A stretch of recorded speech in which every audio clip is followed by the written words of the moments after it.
Bax, bu moizələr, öyüd nəsihət məclisləri, zikr məclisləri qəlbləri qorxu ilə, ümidlə hərəkətə keçirir. Qəlblərdə rəğbət formalaşır, qorxu formalaşır, Allaha qarşı bir təqva formalaşır. Yəni moizələr də nə vaxt həmən o cür təsirli olur, nə vaxt bərəkətli olur?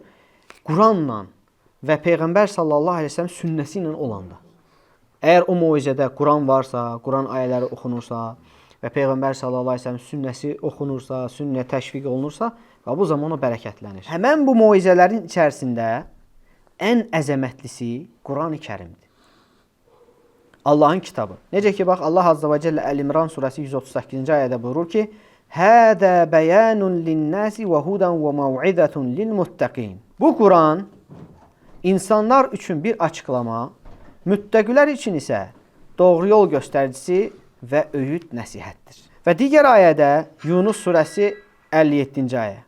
Allah Azza və Cəllə buyurur, Yə eyyuhən nəsu qad cəətkum məv'idətun min rabbikum və şifəun limə fis-sudur. Ey insanlar, Rəbbinizdən sizə bir öyüd nəsihət, kökslərdə olana bir şəfa, möminlərə doğru yol göstəricisi və mərhəmət olan Quran gəlmişdir. Quranı gör Allah Azza və Cəllə necə vəsf edir. Və sonra digər ayədə وَجَاءَكَ فِي هَذِهِ الْحَقُّ وَمَوْعِذَةٌ وَذِكْرَى لِلْمُؤْمِنِينَ. Bu surə sənə haqq, möminlərə də öyüd nəsihət və xatırlatma olaraq gəlmişdir. Bu da Hud surəsi 120-ci ayə. Və digər ayədə Nur surəsi 34-cü ayə. Allah Azza və Cəllə buyurur ki, وَلَقَدْ أَنْزَلْنَا إِلَيْكُمْ آيَاتٍ مُبَيِّنَاتٍ وَمَثَلًا مِنَ الَّذِينَ خَلَوْا مِنْ قَبْلِكُمْ وَمَوْعِذَةً لِلْمُتَّقِينَ. Biz sizə açıq, aydın ayələr, sizdən əvvəl gəlib gedənlər barəsində məsəllər və müttəqilər üçün öyüd nəsihət nazil etdik. Nur surəsi 34-cü ayə. Bax, bu ayələrdən biz görürük ki, Allah Azza və Cəllə Quranı sinələrdə olan üçün, sinələrdə nədir? Qəlb. Sinələrdə olan üçün bir şəfa, möminlər üçün də bir rəhmət və doğru yol olaraq indirib. Yəni, bu Quran möminlər üçün bir doğru yol göstəricisidir. Hidayətdir, nurdur. Və qəlbində əgər kiminsə xəstəlik varsa, o xəstəliklər üçündə nədir? Bir şəfadır. Niyə? Çünki Quran-ı Kərim deyir, bax, olan o hikmətlərə görə. Quran-ı Kərimdə çoxlu hikmətlər var. Quran-ı Kərimdə gözəl öyüd nəsihətlər var. Təşviqlər var, tərğiblər var. Allah Azza və Cəllə xeyir əməllərə təşviq edir. Və çəkindirmələr var, pis əməllərdən çəkindirmələr var. Dünyaya qarşı zahid olmaq var. Axirətə rəğbət bəsləmək var. Bir çox ibrətli hadisələr haqqında qissələr var. Keçmiş ümmətlərin xəbərləri var və s. Doğru, gerçək xəbərlər. Və bunlar hamısı nə edir? İnsanı xeyrə yönəldir, pisdən çəkindirir. Nə qədər bu şeylər əzəmətləşərsə, qəlb nə qədər bu şeyləri qəbul edərsə, qəlb bu Quranda olan bu hikmətləri, bu moizələri, öyüd nəsihətləri qəbul etdikcə nə edir? Onun o payı artır. O Qurandan götürdüyü o pay onda artır.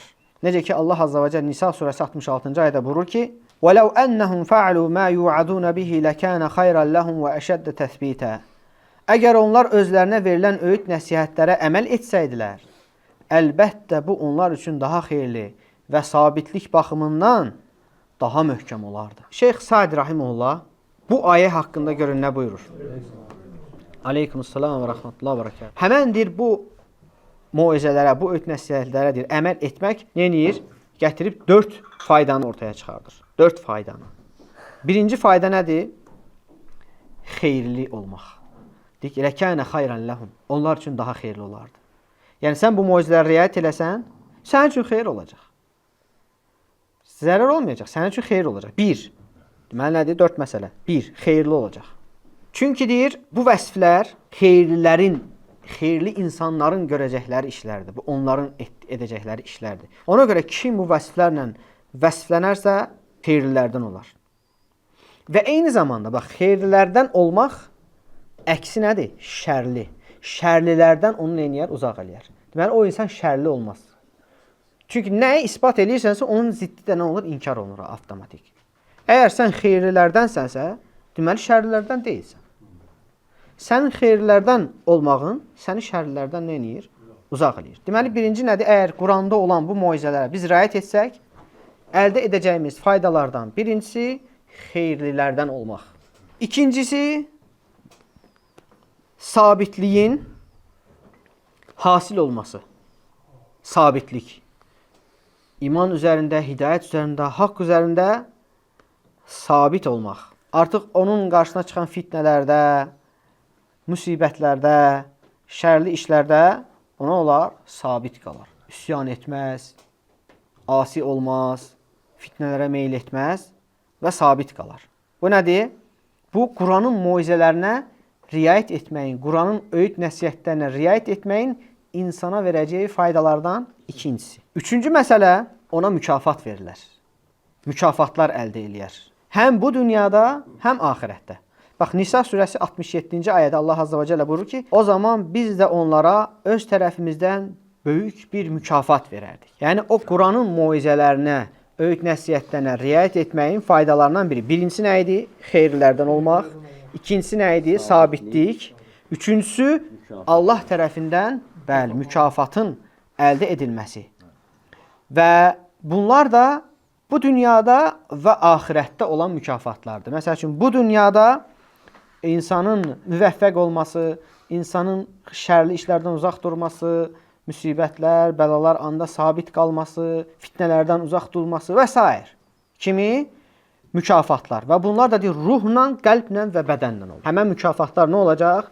Həm insanın ruhu ilə bağlı, həm qəlbi ilə bağlı, həm də bədəni ilə bağlı olan mükafatlar olacaq ki, Allah Azza və Cəllə onları həm bu dünyada, həm də ahirətdə onları bu cür mükafatlandıracaq. Hansı ki, bu dünyada olan nemətləri biz bilirik.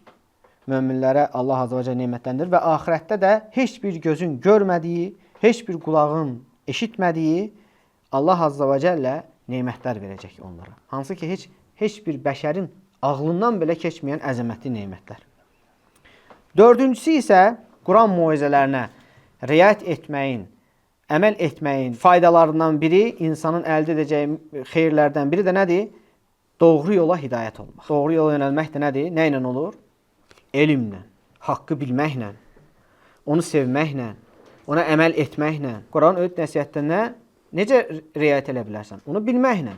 Bilməsən necə riayət eləyərsən? Bilirsən, əməl edirsən. Bu zaman dəyərini bilirsən, bu da nə edir? Səni doğru yola yönəldir. Bu da elmin eyni zamanda nədir? Elmin, ona əməl etməyin şərəfidir.